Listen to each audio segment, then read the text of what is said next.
vai passar. Jesus guia o barco no meio do mar. Ele é o piloto e quando guia o barco, o crente tem vitória. Faça como a palmeira quando o vento vem. Ele arrasta tudo e ela vai também. Mas quando ele passa, ela se levanta e canta vitória. E muitas vezes na vida do crente, a luta é constante em seu caminhar.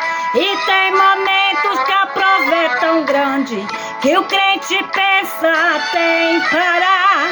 E quando a lágrima molha o seu rosto, o inimigo diz pra ele desistir.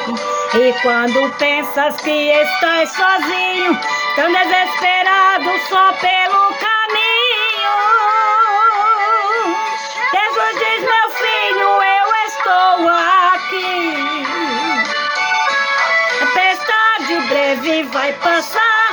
Jesus guia o barco no meio do mar.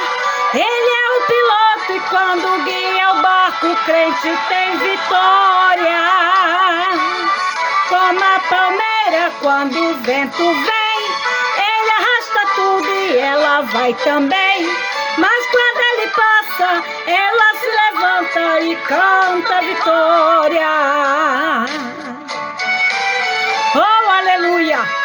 Seja como a palmeira, o vento vem e arrasta tudo, mas quando o vento passa, ela se levanta cantando o hino da vitória. Aleluia!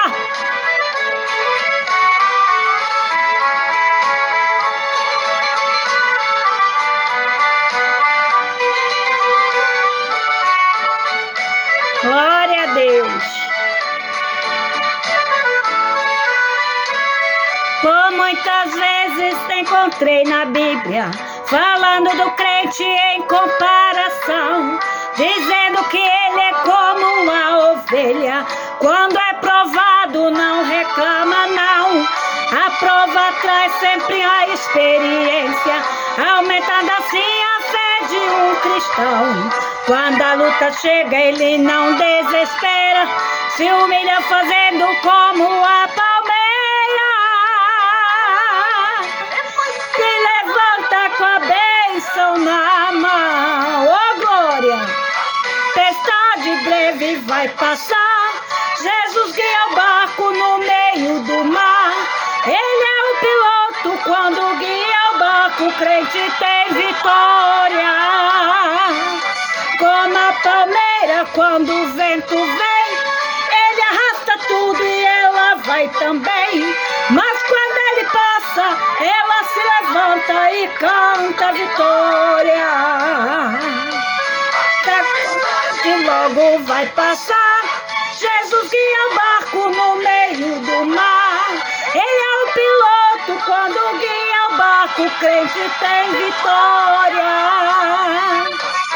Na palmeira quando o vento vem, ele arrasta tudo e ela vai também. Mas quando ele passa, ela se levanta e canta vitória.